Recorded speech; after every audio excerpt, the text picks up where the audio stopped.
Good morning, good afternoon, good evening. Thanks for joining us today. Dave Miller, president at eMAM, and we're very excited. So it's this year is our 20th anniversary of helping customers, organizations worldwide. So we wanted to share today a little retrospective, some things about what we're doing now, and a little look into the future. So we're recording today's session. We can do some questions at the end. If you let us know if you want copies of slides or the recording, etc. But presenting today is my colleague Chuck Bilo. He's our VP Business Development. And so we're looking at a screen, and let me turn over to Chuck. And thanks for your interest today, and thanks for celebrating with us. For a long time, media wasn't something you searched. It was something you handled. It lived on shelves, in vaults, in carefully labeled boxes, rows of tapes, Beta SP, Digibeta, HD Cam, each one holding valuable content. But accessing that content was anything but simple. You couldn't just type a keyword. You had to know where it was, pull it, load it, and scrub through it manually. That was the environment where a new idea began to take shape, not as a finished product, not as a platform, but a simple goal. What if media could be searchable? What if media could be instantly accessible? What if it could be truly usable? That idea became the foundation of Empress Media Asset Management, or otherwise known as eMAM. In 2006, eMAM began with a clear and focused mission: organize media, add metadata, make it searchable. At the time, this was far from trivial. Digital workflows were still in their infancy. Formats varied widely, standards were limited. Even something as basic as playback inside a web browser wasn't straightforward. It required plugins, flash players, specific codecs like VP6. Systems were basic, interfaces were simple, but they solved the important problem. This gave users a way to find their media. By 2008, eMAM evolved into something more powerful, a web-based media library. Now content didn't just live on individual systems, it could be accessed centrally. Teams could log in through a browser, search across collections, and begin working together in ways that weren't possible before. This shift from isolated storage to centralized access changed how organizations thought about media. It wasn't just storage anymore. It was about visibility and collaboration. Around 2009, the media industry began a major transition, moving away from tape toward file-based workflows. But this transition wasn't smooth. There was no clear roadmap. Different organizations approached it differently. Tools were evolving. Best practices were still being defined. Many teams were asking the same question: how do we manage digital media at scale? That's where eMAM introduced structured workflows. Instead of ad hoc processing, organizations could define repeatable steps: ingest, review, approve, archive, and delivery. Workflows became predictable, trackable, and scalable. At the same time, eMAM introduced a hosted deployment model that represented a shift. Media systems no longer had to live entirely on-premise, but they could be accessed remotely. They could scale beyond a single facility. Then in 2011, a key turning point arrived. eMAM integrated with AWS S3 and CloudFront. This functionality changed how media moved. Instead of traditional point-to-point transfers, media could now be delivered over standard internet protocols. HTTPS replaced proprietary delivery methods. Content could be now distributed globally, securely, reliably, and efficiently. This marked the beginning of distributed media workflows. At the same time, external events reinforced the shift. The earthquake in Japan disrupted tape production. Flooding in Thailand affected hard drive manufacturing. Supply chains became uncertain. Organizations began to realize physical media wasn't just inefficient, it was a risk. The move to digital was no longer optional, it was essential. As file-based workflows matured, eMAM expanded to meet enterprise demands. The platform evolved to support scalable infrastructure, distributed architecture, long-term archival strategies. Integrations with archive systems like Zendata and Oracle Diva Archive enabled reliable preservation. Storage platforms such as NetApp and Quantum provided performance and scalability required for growing libraries. Organizations could now manage media across entire life cycle from ingest to archive. But another transformation was happening at the same time. Media management was moving closer to the creative process. Traditional asset management systems operated separately from editing tools. Editors needed access to content without leaving their creative environment. In 2013, eMAM began integration with Adobe Premiere. This became Adobe Creative Cloud. And over time, integrations expanded, including DaVinci Resolve, Avid Media Composer, and Final Cut Pro. This was a pivotal moment. eMAM became more than just a repository. It became part of the workflows itself. Editors could search across and use media directly within their tools. Media was no longer just stored, it became active. This marked a fundamental evolution from media asset management to production asset management. By 2016, eMAM evolved into an open platform. Integration became a priority. RESTful APIs were introduced alongside existing SOAP-based services. This allowed deeper system integrations, automation across workflows, communication between platforms. Organizations could now connect eMAM to their broader technology ecosystems. Collaboration compatibilities also expanded. Sidecar XML support allowed metadata to travel with media, ensuring consistency across systems. Then in 2017, another major milestone, remote editing. Using proxy workflows, users could work with lightweight versions of media while maintaining links to the high-resolution originals. With dynamic relinking, final outputs could seamlessly reconnect to source files. At this time, this was an advanced capability. Soon it would become essential. In 2018, eMAM entered a new phase. With the release of eMAM 5.0, AI capabilities were introduced. Through integrations with technologies like Microsoft Video Indexer, the platform enabled automatic transcription, content indexing, enhanced search. Users could now find content based on what was said, not just what was tagged. AI capabilities quickly expanded. With integrations like Google Vision and speech-to-text, facial detection became possible. Objects could be recognized. Scenes could be analyzed. Media wasn't just organized anymore, it was understood. Workflows also expanded into live production. Users could preview live streams in a browser, log events in real time, create subclips as content was being recorded. This connected live and post-production workflows in an entirely new way. Then came 2020, the moment the reshaping of the entire industry. Production teams went remote. Facilities closed, workflows were disrupted overnight. But for eMAM, much of the groundwork was already in place. Distributed architecture, cloud integration, remote editing capabilities. These weren't new features. They were already operational.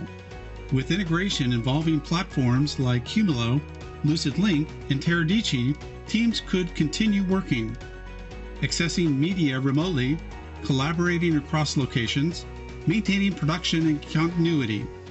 In the years that followed, eMAM continued to evolve. The platform expanded into packaging and delivery workflows. Support for standards like Cable Labs XML enabled structured distribution for broadcasters and OTT platforms. Integrations with systems like ATEM streamlined encoding and delivery. At the same time, focus expanded to include security, accessibility, and compliance. Meeting standards like WCAG ensured broader usability. More recently, eMAM entered into the next phase, generative AI. With integrations including 12 Labs, DeepGram, and OpenAI-based models, the relationship between users and media changed again. Users could now interact with content using natural language, ask questions, generate summaries, create highlights. Media became conversational. Instead of searching through content, users would simply ask, "What are the key moments? Where is this person speaking? Summarize this video." In 2025, eMAM 6.0 introduced the next generation of the platform, a modern interface, expanded integrations, and eMAM Next, bringing AI capabilities directly into on-premise environments. Over the past 20 years, this journey has mirrored the evolution of the industry itself, from tape to file-based workflows, from on-premise systems to cloud infrastructure, and now into the era of artificial intelligence. But through every phase, one thing has remained constant: the goal to make media more accessible, more usable, more meaningful. And this journey is far from over.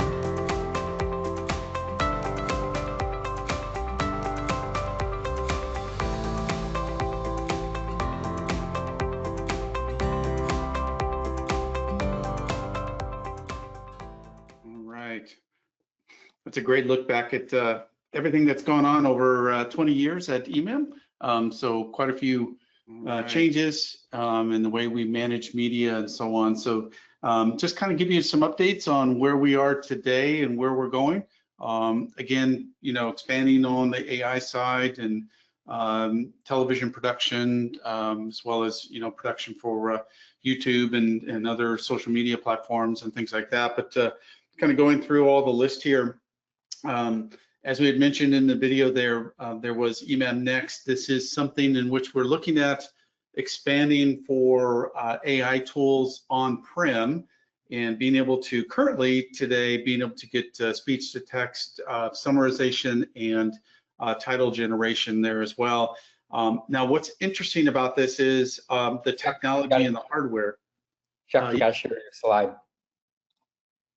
Oh, you're not seeing this? No. Okay, hang on one second. Oh, that's why we got to switch. It's Sorry. okay. You just caught me sleeping in the last image, so it's all good. All right. So as I was mentioning, on the next technology here is a smaller footprint on the hardware, which is kind of unique for what's coming in the next couple of years. I think with smaller footprints and the technology and expanding speed and processing power and so on through NVIDIA and other chipsets and so on. But with Next being able to, again, as I mentioned, speech to text summarization and then the file name generation there as well. All right. And then also we've added connections with the Microsoft Azure Video Indexer to where we're actually able to store within our database the information with regards to facial recognition. So if you do have images within video, we can then store those inside of eMAM, and using the people widget, you're able to then just go ahead and type in a name and then be able to find all the videos that person's inside of in all your library of videos that have been indexed there through Microsoft Azure. So the combo there does require you need Video Indexer and then of course our people widget, which is part of the eMAM there as well. All right. Also, we built a new client interface. This was mainly to comply with the WCAG, where you're able to kind of manage and use the system with challenges and so on. Those folks with challenges are able to look at the interface and search and find and then preview content there as well. But a very simple interface, does not require a user license. So you can open this up to those you'd like to open it up to within your system and accessing media and so on. But the idea really here is to make it simple, being able to preview content and then look at all the different media there as well. One thing we just added here this past 6 months, red files indexing. So obviously red files are a little bit different than most out there, and requiring a little bit of challenge on the indexing side of that, being able to create proxies from multiple files or string of files. We're able to use the eMAM feeder. This option and this workflow actually creates an XML with information about the red files, and then we create a proxy based on that. And the nice thing is that the users can then preview the proxy, and then through the editor be able to work with the original files. So there's no compression or anything like that, but we're able to then work with the original files.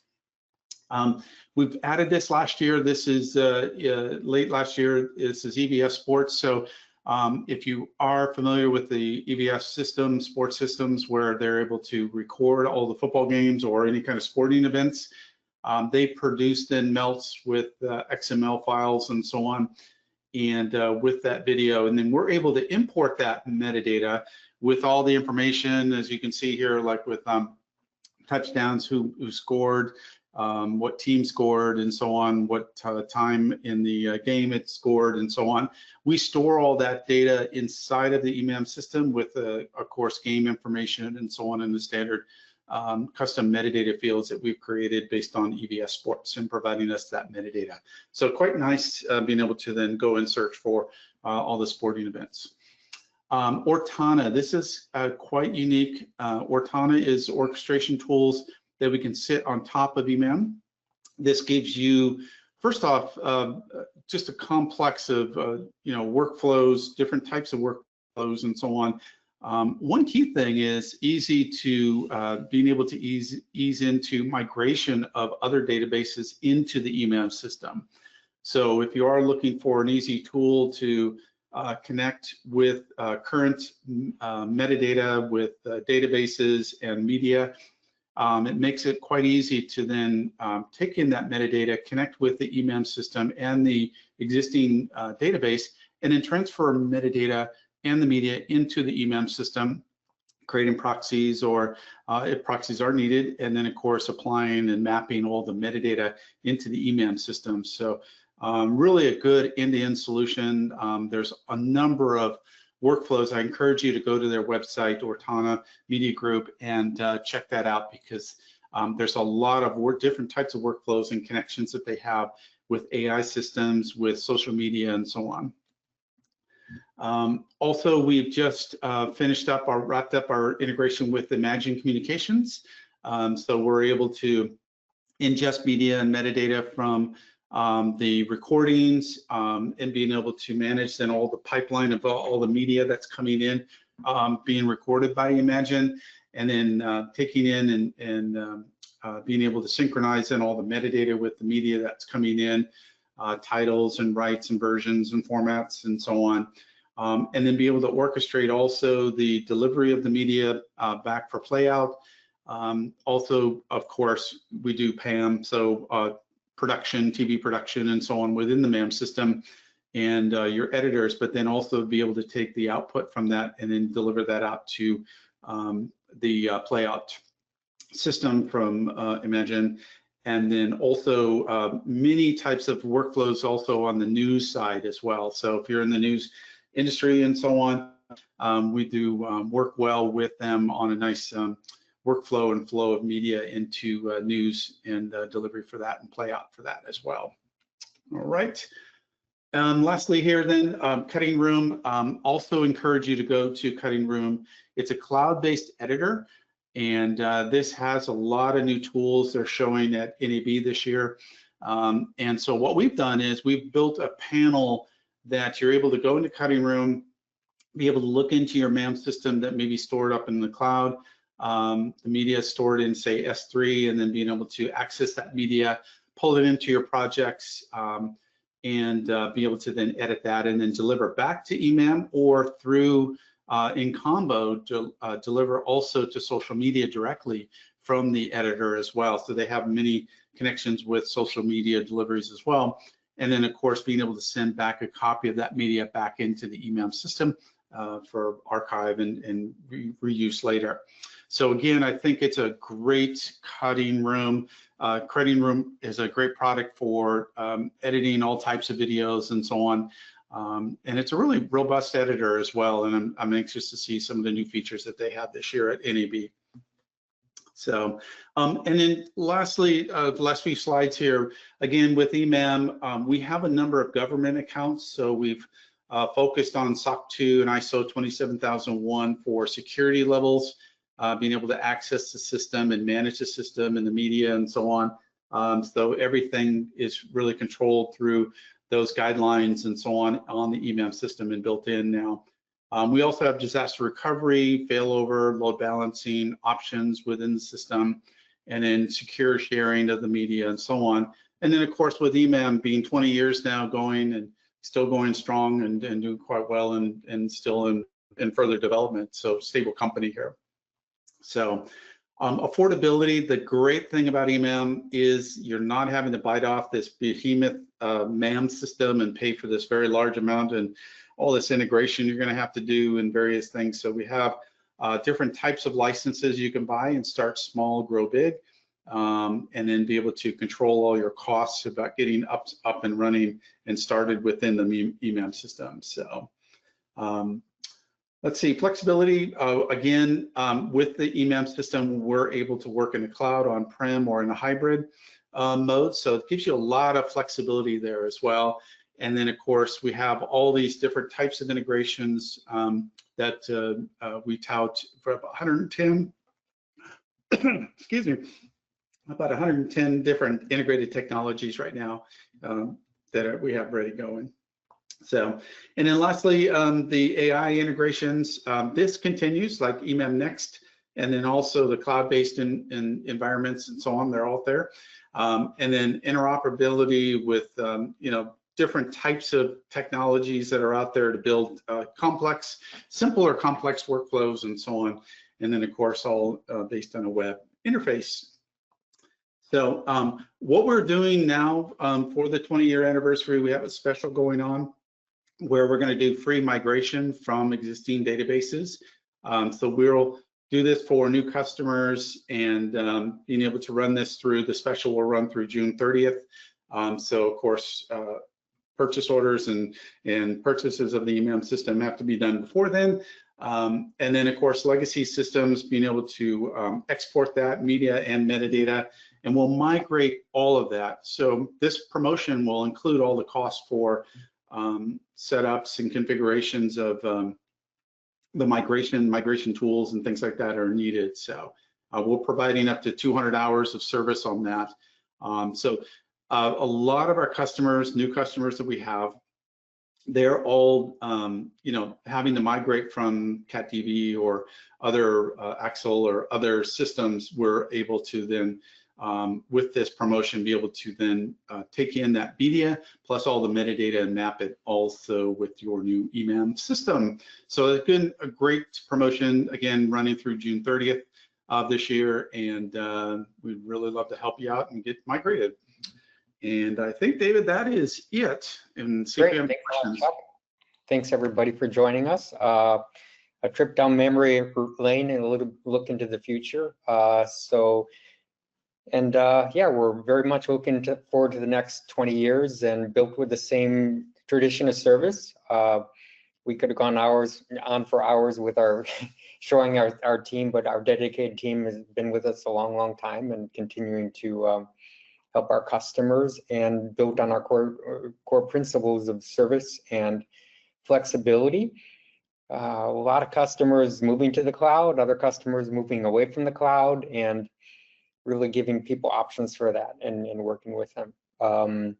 If there's any questions, we'd be happy to join those, to answer those. Hope to see folks at NAB, Broadcast Asia, IBC, upcoming shows worldwide, some of our, short chocolates talks, and other webinars we have, and excited to work with people who are thinking about moving and giving them a help with their migration upcoming. We also have if you like looking back, so if you go to our website, eMAM Solutions, we have the long list of all the things that we've done in different versions over the last 20 years and kind of a retrospective of how the industry has changed. So happy to share today's presentation with you, or that information's on our website. So again, thanks for your interest today, and hope to see you at an upcoming show, talk online, and let's see what happens the next 20 years. I'm sure we won't recognize the industry at that point. Thanks so much for your time. Have a great day.